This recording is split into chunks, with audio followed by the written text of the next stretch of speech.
Ecumenical രംഗത്ത് എന്നെ വളരെ പ്രോത്സാഹിപ്പിക്കുകയും ശക്തമായ പിന്തുണ നൽകിക്കൊണ്ടിരിക്കുകയും ചെയ്യുന്ന അഭിവന്യ മെത്രാപ്പൊലീത്ത തിരുമേനി, സെമിനാരിയുടെ പ്രിൻസിപ്പൽ ബഹുമാനപ്പെട്ട പ്രകാശ് അച്ഛൻ, ഫാക്കൽറ്റി മെമ്പേഴ്സ്, ബഹുമാന്യരായ വൈദികരെ, ഞാൻ 2 പേരുടെ പേരുകൾ ഒന്നെടുത്തു പറഞ്ഞുകൊള്ളട്ടെ. ബഹുമാനപ്പെട്ട KV മാത്യു അച്ഛനും ബഹുമാനപ്പെട്ട MJ ജോസഫ് അച്ഛനും, സന്നിധരായിരിക്കുന്ന എല്ലാ പ്രിയപ്പെട്ടവരുമേ, ക്രിസ്തു യേശുവിൽ സ്നേഹവന്ദനം. ഈ വലിയ മനുഷ്യർക്കും ചില അബദ്ധങ്ങൾ ജീവിതത്തിൽ പറ്റാറുണ്ട്. ഞാനിവിടെ ആയിരിക്കുന്നത് പ്രിൻസിപ്പൽ അച്ഛന് പറ്റിയ ഒരു അബദ്ധമായി മാത്രം കണ്ടാൽ മതി. എന്നെ ഫോണിൽ വിളിച്ചപ്പോൾ ഞാൻ എൻ്റെ ശുദ്ധഗതിക്ക് ഞാൻ അച്ഛനോട് ചോദിച്ചു പോയി, അച്ഛ നമ്പർ വല്ലതും തെറ്റിയതാണോ എന്ന്. അപ്പം അല്ലെന്ന് ബോധ്യപ്പെടുത്തി, നിർബന്ധിച്ചു, ഞാൻ സമ്മതിച്ചു. അങ്ങനെ ഞാനിവിടെ ആവുകയും ചെയ്തു. മെത്രാപ്പൊലീത്ത തിരുമേനി മാത്രമല്ല, ഈ സഭയിലെ മിക്കവാറും എല്ലാ തിരുമേനിമാരും, നല്ലൊരു ശതമാനം വൈദികരും ജനങ്ങളും എന്നെ വ്യക്തിപരമായി ഏറെ സ്നേഹിക്കുന്നു എന്നുള്ളത് ഈ സഭയോടും എല്ലാവരോടുമുള്ള എൻ്റെ കടപ്പാട് ഒരിക്കൽ കൂടി ഞാൻ എടുത്ത് അറിയിക്കുന്നു. ജീവിതത്തിലെ ഒരു വലിയ അനുഗ്രഹം, അവിസ്മരണീയമായ സമയം, ഒരു അഭിമാനമായി ഞാനിത് കാണുന്നു. ചില കാര്യങ്ങൾ ഞാൻ ഇംഗ്ലീഷിൽ പറയാൻ പ്രയാസമുള്ളത് മലയാളത്തിലും പറയാനായിട്ട് ശ്രമിക്കാം. Recently, I have seen an editorial in the Master's Journal of Theology. The heading of the editorial was "The Vulnerability in the Theological Scholarship." The editor is sharing some sort of distortions taking place in the theological field. Mainly, it was about a word, peddling, P-E-D-D-L-I-N-G, a term widely used or commonly used in highways or byways in commercial sense. It means selling of goods from place to place, an unlicensed dealer selling illegal drugs to gain undue profits. In the New Testament context, the Greek expression for the term, the word peddler, is the one who does business dishonestly, or a winemaker who adulterates the wine for sale to gain undue profits. Also for getting base gain by dealing in anything only for personal advantages and benefits. In our context, the word peddling is used in 2 senses. First, selling of God for personal profit. As some Greek itinerant philosophers disreputably sold their ideas for making money. Second is adulterating the word of God for profits, as wine traders water down their products. As Prophet Isaiah says, "Your wine is diluted." Chapter 1, verse 22. The usage of peddling the word of God is meant as a precautionary measure in the preaching, teaching ministry of the church.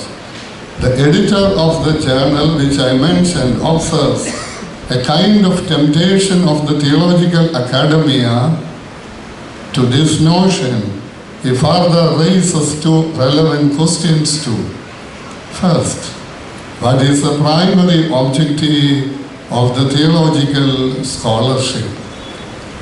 Is it just only a theological scholarship or an academic endeavor? I'm very sorry to say that, at least to a certain extent, theology has become a play or game of the intellect.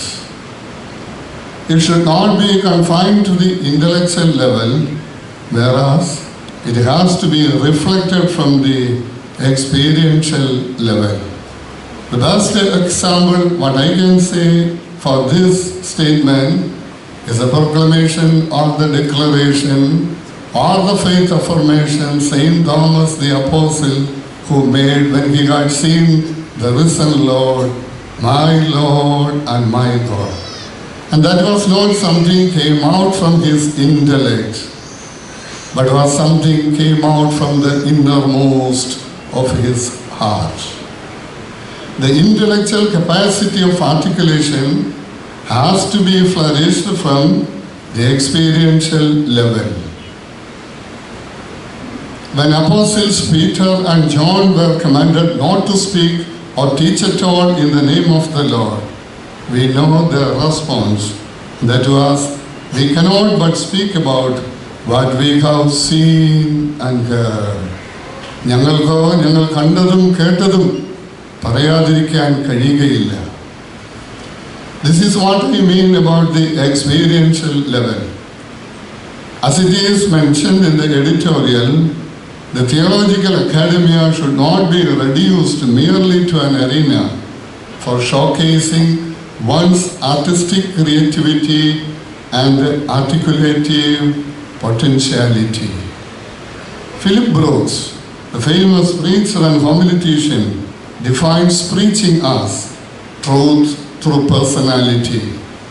He equally insists the importance of both the personality of the preacher and the truth. The personality is not the physical appearance or the performance of the preacher, but the spiritual life of the minister. Paul advises his disciple, friend and colleague Timothy,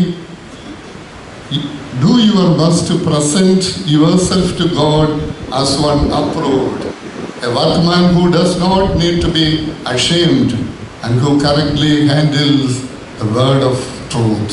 2 Timothy chapter 2 verse 15. Seminaries have to be orientation centers for spiritual giants. That's my dream and my personal concept. A group of young theologians, while visiting the Mount Athos, the fortress of the monasticism, met an old saintly abbot, the head of a monastery whose name was Paisios. And they introduced themselves as, we are a group of young theologians. The response of the old monk was a question with a smile. Young theologians, do you have a master's degree in the art of prayer? They couldn't give him an answer. This incident is narrated in the book, The Mountain of Silence. We need to train ourselves in the art of prayer and have to become masters of it along with our theological education. തിരുമേനി ശാസ്ത്രിയരെ കുറിച്ചും ശാസ്ത്രിയരുടെ പാട്ടിനെ കുറിച്ചും പറഞ്ഞു. എന്നെ വളരെ സ്പർശിക്കുന്ന സ്വാധീനിക്കുന്ന ഒരു ധന്യജീവിതമാണ് സാധു പുച്ചൂഞ്ഞ് ഉപദേശം. എനിക്ക് കാണാനുള്ള ഭാഗ്യം കിട്ടിയില്ല. കണ്ടിരുന്നെങ്കിൽ ഞാൻ ഇപ്പോഴും അദ്ദേഹത്തിൻ്റെ പാദം തൊട്ട് വന്ദിച്ചന്യമായിരുന്നു. എന്ത് ഔദ്യോഗികമായ ദൈവശാസ്ത്ര പഠനമാണ് അദ്ദേഹത്തിന് കിട്ടിയത്. അദ്ദേഹം എഴുതിയ ഒരു വഴിക്ക് സമാനമായി ഇന്ന് എഴുതാൻ കഴിയുന്നില്ല. പലതും എഴുതുന്നുണ്ട്, പക്ഷെ സാധു കൊച്ചുകുഞ്ഞ് ഉപദേശിയുടെ പാട്ടുകളെല്ലാം തിരുവചന വാക്യങ്ങളാണ്, ഭാഗങ്ങളാണ്, ആഴത്തിൽ സ്പർശിക്കുന്നതാണ്, പ്രചോദനമാണ്, സമാധാനമാണ്, സ്വാന്തനമാണ്. കാലങ്ങൾ പലത് കഴിഞ്ഞിട്ടും അതിൻ്റെ ശോഭ ഏറി വരുന്നത്. എവിടുന്നാണ് ഇതിൻ്റെ അടിസ്ഥാനം? ഞാൻ ഒന്നേ കാണുന്നുള്ളൂ. അദ്ദേഹം പടുത്തുയർത്തിയ ആധ്യാത്മിക ജീവിതം പ്രാർത്ഥനയുടെ അടിത്തറയിലായിരുന്നു. ഇതിനെക്കുറിച്ചാണ് യാക്കോബ് ശ്ലീഹ പറയുന്നത്, ഉയരത്തിൽ നിന്ന് വരുന്ന ജ്ഞാനം, the wisdom that comes from above. 3-ാം അധ്യായം 17-ാം വാക്യം. അതുകൊണ്ട് my dear friends, please press on for this scholarship that take every effort to grow in this scholarship. That is my humble submission to you, young theologians. When the divine part of the theological scholarship decreases or diminishes, definitely vulnerability part increases or flourishes. Theology as application to John and Frames is keeping the Lordship of God in mind always with much awe, fearful reverence, and as a living reality. Evagrius, the church father, defines a theologian. The one who prays is the theologian, and a theologian always prays. P-R-A-Y-S. Another danger for increasing the vulnerability in theological scholarship or in the leadership is a misconception about the church, which is considered only as a belief system and not as a value system. The role of the theologians as ministers of the Lord is to become reflectors and promoters of that value system in and through our life and ministry. അതേക്കുറിച്ചാണ് മെത്രാപ്പൊലീത്ത തിരുമേനി ഊന്നൽ നൽകി സംസാരിച്ചത് എന്ന് ഞാൻ മനസ്സിലാക്കുന്നു. To John Kerr, the German scholar, one suggestion he puts forward to reduce the vulnerability in the theological scholarship is to make the Word of God as the norms of life for doing theology and for ethical decision making. The primary role of the scripture in the life of a minister should not be confined to the level of pretext. That is just to use the Bible to start a sermon or to make a sermon, or to the level of proof text, that is using Bible to prove the discussing topic or the subject, but should be elevated as the life text. That is to use the scripture, Bible, to build up the personal life of the minister. The Bible that Abraham Lincoln used is exhibited in the White House, and on seeing that, the visitors can assume how much it was well used by American President Abraham Lincoln. In the observation of John Kerr, the temptations of the modern ministers are to become good administrators and performers rather than the humble ministers of the word and the servants of the Lord and the people. Our minds are being conditioned by global values against gospel values.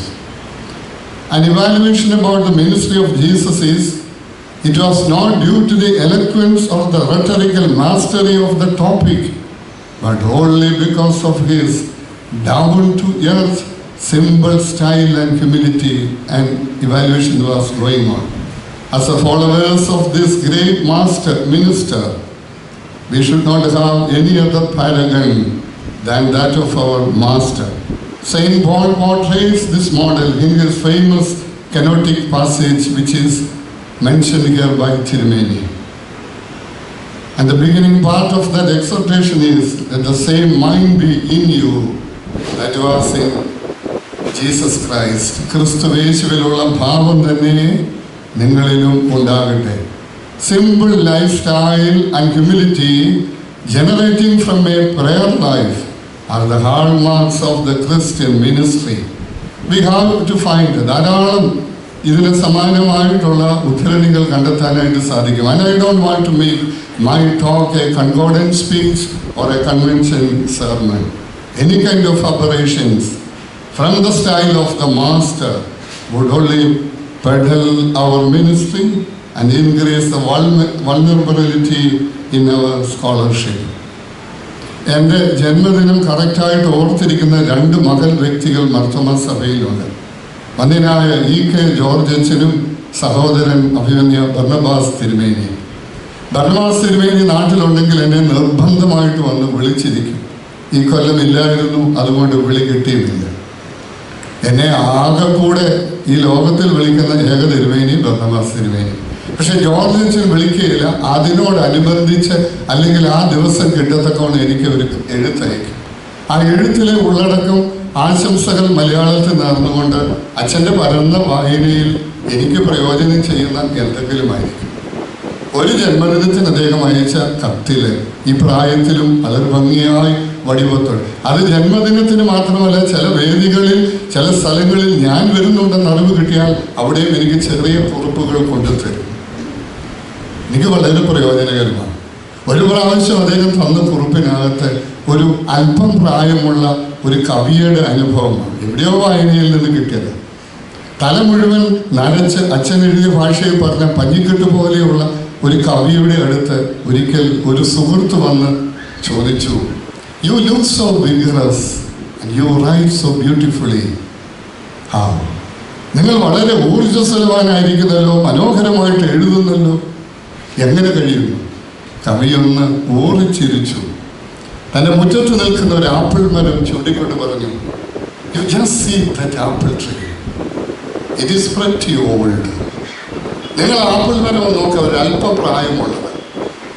പക്ഷെ ഓരോ പ്രാവശ്യവും അത് കായ്ക്കുമ്പോൾ നാളിതുവരെ കായ്ച്ചിട്ടില്ലാത്ത വിധത്തിലാണ് അത് കായ്ക്കാറുള്ളത്. എന്താ അതിൻ്റെ രഹസ്യമെന്ന് നിങ്ങൾക്കറിയാമോ?" അങ്ങോട്ടൊരു ചോദ്യം ഇട്ടു കൊടുത്തു. സന്ദർശകൻ അറിയില്ല എന്ന് ഭാവം പ്രകടിപ്പിച്ചു. കവി തുടർന്നു, "See, it grows and it blooms." അത് വളരുന്നു, അതുകൊണ്ട് അത് മനോഹരമായി പുഷ്പിക്കുന്നു. 87 വയസ്സ് ഞാൻ ശരിയാണെങ്കിലുള്ള അച്ഛൻ എനിക്ക് എഴുതിയിരിക്കുന്നു, എന്നോടുള്ള സ്നേഹവും സ്വാതന്ത്ര്യവും കൊണ്ട്, "Keep on growing and blossoming till the end." എനിക്കിതിനേക്കാൾ വലിയൊരു നിധി ആവശ്യമുണ്ട്.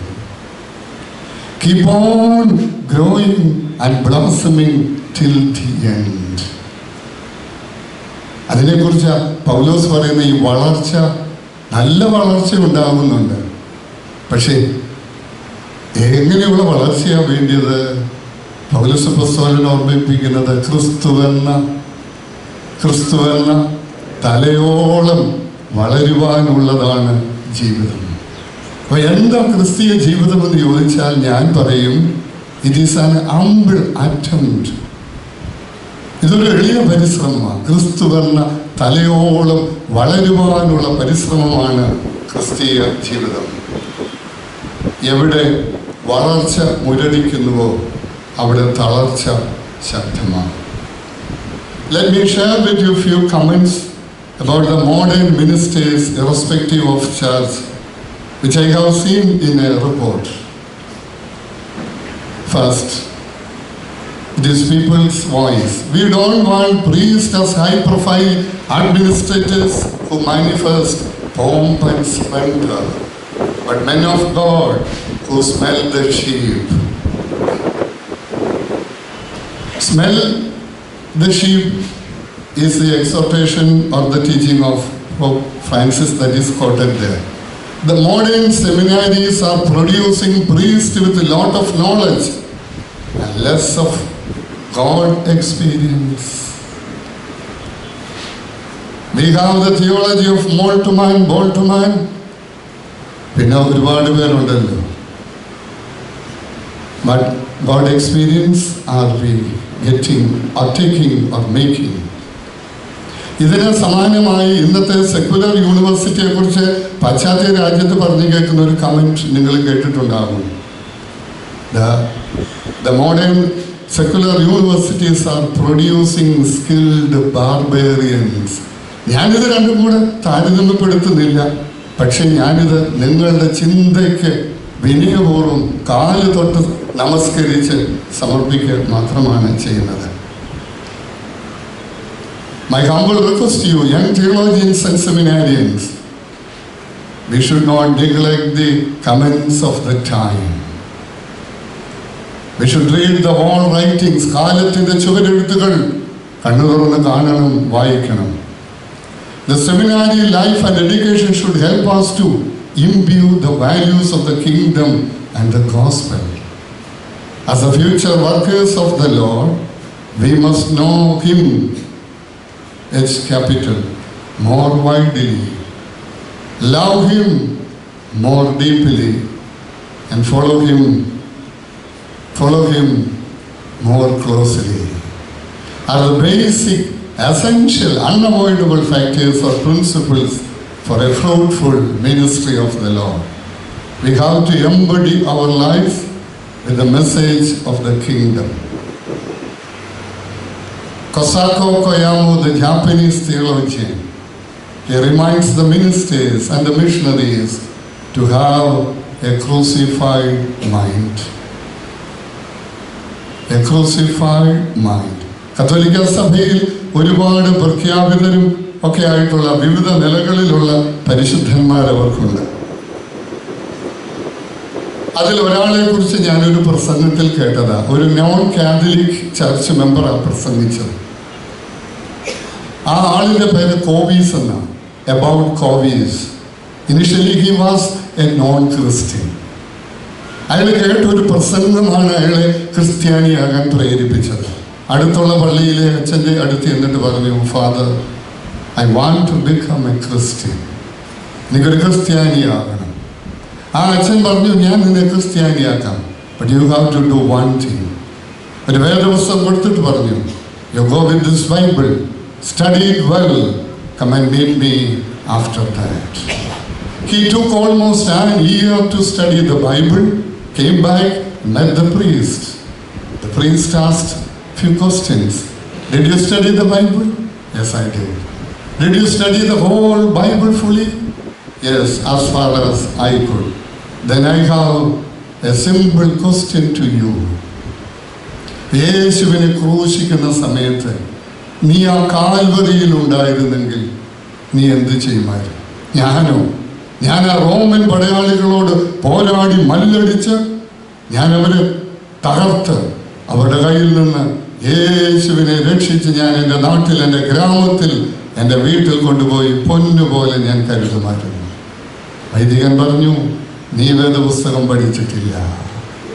So I give you a second chance.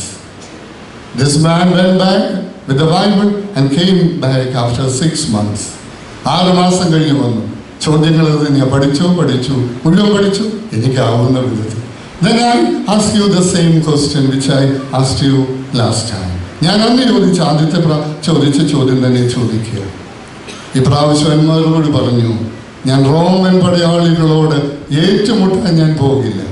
ഞാൻ അവരോട് വളരെ സ്നേഹപൂർവമായി അവരെ അനുനയിപ്പിച്ച്, ഞാൻ വിദഗ്ധമായി സംസാരിച്ച്, ഞാൻ അവരുടെ കയ്യിൽ നിന്ന് യേശുവിനെ രക്ഷിച്ച് എൻ്റെ വീട്ടിൽ വന്നു. പുരോഹിതൻ പറഞ്ഞു, നീ വേദപുസ്തകം പഠിച്ചിട്ടില്ല. I give you another chance. അയാൾ അതുകൊണ്ട് വേദപുസ്തകം കൊണ്ടുപോയി. After 3 months he came back. The questions were repeated. You know, the answer that he gave for the third question at the third time. ഞാൻ പഠിച്ചോ, അതൊക്കെ കഴിഞ്ഞ് ഫൈനൽ ക്വസ്റ്റ്യൻ. ഞാൻ ആ പടയാളികളോട് പറയുമായിരുന്നു, crucify me along with Jesus here now itself. ഞാൻ ആ പടയാളികളോട് പറയുമായിരുന്നു, ഇപ്പോൾ ഇവിടെ എന്നെ കൂടെ അവൻ്റെ കൂടെ ഒന്ന് ക്രൂശിക്കുക. കൊയാമ ഉദ്ദേശിക്കുന്ന ദ ക്രൂസിഫൈഡ് മൈൻഡ് ഇതാണ് എന്ന് ഞാനങ്ങ് കൂട്ടി വായിക്കുക. What glorify the Christian ministry? പല കാര്യങ്ങൾ പറയാം. The crucified mind and the crucified life. ഇതാണ് പൗലോസ് അപ്പോസ്തലൻ പറയുന്നത്. As I am crucified with Christ Jesus, it is no longer I who live, but Christ lives in me. ഇവിടെ ആമുഖമായി പ്രാർത്ഥിച്ച പ്രാർത്ഥനയിൽ 3 കാര്യങ്ങൾ പറയുന്നുണ്ടല്ലോ. ഉയരത്തിൽ നിന്നുള്ള ശക്തി, സ്നേഹത്തിൻ്റെ ആത്മാവ്, ക്രിസ്തു യേശുവിലുള്ള ഭാവം. ഇത് 3 ധന്യമാക്കും ഈ പൗരോഹിത്യ ദൈവിക ശുശ്രൂഷ.